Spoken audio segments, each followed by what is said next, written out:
ಕೊಪ್ಪಳದ ಸುದ್ದಿಯನ್ನ ನೋಡೋದಾದ್ರೆ ಪೊಲೀಸಪ್ಪನ ಕಳ್ಳಾಟ ಬಟ ಬಯಲಾಗಿದೆ. ಕೊಪ್ಪಳದಲ್ಲಿ ಸೈಬರ್ ಕ್ರೈಮ್ ಪೊಲೀಸ್ನಿಂದಲೇ ಸೈಬರ್ ಕ್ರೈಮ್ ದುಡ್ಡಿನ ಆಸೆಗೆ ಸಿಡಿಆರ್ ಟವರ್ ಲೊಕೇಶನ್ ಮಾರಾಟ ಮಾಡಿದಂತಹ ಪ್ರಕರಣ ಇದು. ದುಡ್ಡಿನ ಆಸೆಗೆ ಸಿಡಿಆರ್ ಟವರ್ ಲೊಕೇಶನ್ ಅನ್ನ ಮಾರಾಟ ಮಾಡಿದಂತಹ ಘಟನೆ ನಡೆದಿದೆ. ಸೈಬರ್ ಕ್ರೈಮ್ ಪೊಲೀಸ್ನಿಂದಲೇ ಸಿಡಿಆರ್ ಅನ್ನ ಮಾರಾಟ ಮಾಡಿರುವಂತಹ ಅಕ್ರಮ ಇದು. ಕಾನ್ಸ್ಟೇಬಲ್ ಕೊಟ್ಟೆಪ್ಪನಿಂದ ಲೊಕೇಶನ್ ಡಂಪ್ ಸೇಲ್ ಆಗಿದೆ. ಎಸ್ಪಿ ಕಚೇರಿಯಲ್ಲೇ ಕೂತು ಸಿಡಿಆರ್ ಲೊಕೇಶನ್ ಅನ್ನ ಡಂಪ್ ಮಾಡಿ ಕದ್ದು ಮಾರಾಟ ಮಾಡಿದ್ದಾರೆ. ಕೊಪ್ಪಳದಲ್ಲಿ ಸಿಡಿಆರ್ ಲೊಕೇಶನ್ ಡಂಪ್ ಮಾಹಿತಿ ಸೋರಿಕೆ ಬಯಲಾಗಿದೆ. ಕಾಲೇಜು ಯುವತಿಯರ ಪ್ರೇಮಿಗಳ ಸಿಡಿಆರ್ ನೀಡಿರೋ ಕೊಟ್ಟೆಪ್ಪ ಮೂಲಕ ತಮ್ಮ ಪತ್ನಿಯರ ಸಿಡಿಆರ್ ಅನ್ನ ಅನೇಕರು ಪಡೆದಿದ್ದಾರೆ. ಸಾಲಗಾರರ ಕಾಟ ತಪ್ಪಿಸಿಕೊಳ್ಳುವುದಕ್ಕೆ ಸುಳ್ಳು ಹೇಳ್ತಾ ಇದ್ದವರ ಟವರ್ ಲೊಕೇಶನ್ ಅನ್ನ ಪಡೆಯಲಾಗಿದೆ.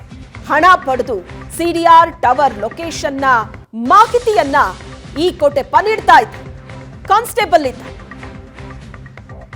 ಸಿಎನ್ ಠಾಣೆ ಪೊಲೀಸರಿಂದಲೇ ಸಿಡಿಆರ್ ಟವರ್ ಲೊಕೇಶನ್ ಕಳ್ಳತನ ಮಾಡಿದಂತ ಆರೋಪ ಇದೆ. ದುಡ್ಡಿನ ಆಸೆಗೆ ಟವರ್ ಲೊಕೇಶನ್ ಮತ್ತು ಸಿಡಿಆರ್ ಅನ್ನ ಮಾರಾಟ ಮಾಡಿದ್ದು ಇದೀಗ ಬಯಲಾಗಿದೆ. ಪೊಲೀಸಪ್ಪನ ಕಳ್ಳಾಟ ಹೇಗಿದೆ ಅನ್ನೋದು ಬಟ ಬಯಲಾಗಿದೆ. ಸೈಬರ್ ಕ್ರೈಮ್ ಪೊಲೀಸರಿಂದಲೇ ನಡೆದಂತ ಸೈಬರ್ ಕ್ರೈಮ್ ಇದೆ. ಕಾನ್ಸ್ಟೇಬಲ್ ಕೊಟ್ಟೆಪ್ಪ ಫೋಟೋ ನೋಡ್ತಾ ಇದೆ. ಅನೇಕರಿಗೆ ದುಡ್ಡಿನ ಆಸೆಗೆ ಸಿಡಿಆರ್ ಲೊಕೇಶನ್ ಅನ್ನ ಡಂಪ್ ಮಾಡಿಕೊಟ್ಟಿರುವಂತ ಆರೋಪ ಎದುರಿಸ್ತಾ ಇದ್ದ. ಜನವರಿ 2023ರಿಂದ ಡಿಸೆಂಬರ್ 2023ರವರೆಗೆ ಖಾಸಗಿ ಮಾಹಿತಿ ಕಳ್ಳತನ ಮಾಡಿದಂತ ಅನುಮಾನ ಇದೆ. ಕಾನ್ಸ್ಟೇಬಲ್ ಕೊಟ್ಟೆಪ್ಪ ವಿರುದ್ಧ ಆಗಸ್ಟ್ 21ರಂದು ಎಫ್ಐಆರ್ ಆಗಿದೆ. ಕೊಪ್ಪಳದ ಸಿಎನ್ ಠಾಣೆಯಲ್ಲಿ ಕೊಟ್ಟೆಪ್ಪ ವಿರುದ್ಧ ಪ್ರಕರಣ ದಾಖಲಾಗಿದೆ. 145 ನಂಬರ್ಗಳ ಸಿಡಿಆರ್ 9 ಟವರ್ ಡಂಪ್ ಮಾಹಿತಿಯನ್ನ ಈತ ಕೊಟ್ಟಿರೋದ್ರ ಬಗ್ಗೆ ಮಾಹಿತಿ ಇದೆ. ಒಂದು ಸಿಡಿಆರ್ ಮಾಹಿತಿ ನೀಡೋದಕ್ಕೆ ಈತ ಫಿಕ್ಸ್ ಮಾಡಿದ್ದಂತಹ ರೇಟ್ 50,000. ಟವರ್ ಡಂಪ್ ಮಾಹಿತಿಗೆ 1 ಲಕ್ಷ ಹಣವನ್ನ ಈತ ಪಡಿತಾ ಇದ್ದ ಅನ್ನೋ ಆರೋಪ ಇದೆ. ಎಫ್ಐಆರ್ ಕೂಡ ಆಗಿದೆ ಈತನ ಮೇಲೆ.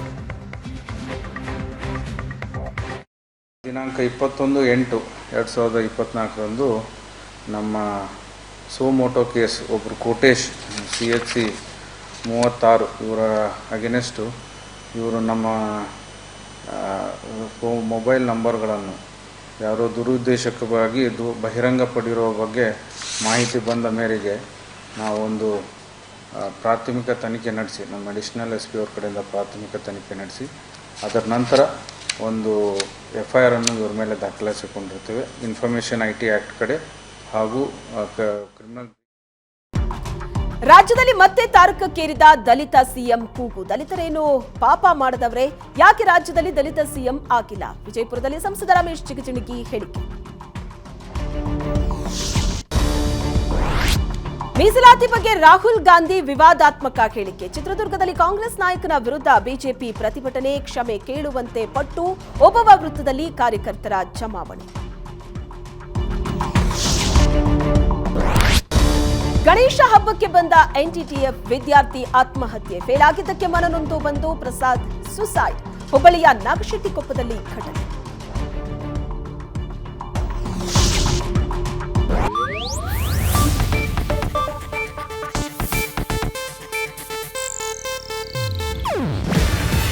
ಇದು ಏಷ್ಯಾನೆಟ್ ನ್ಯೂಸ್ ನೆಟ್ವರ್ಕ್ ಪ್ರಸ್ತುತಿ. ನೀವು ನೋಡ್ತಿದ್ದೀರಾ ಏಷ್ಯಾನೆಟ್ ಸುವರ್ಣ ನ್ಯೂಸ್.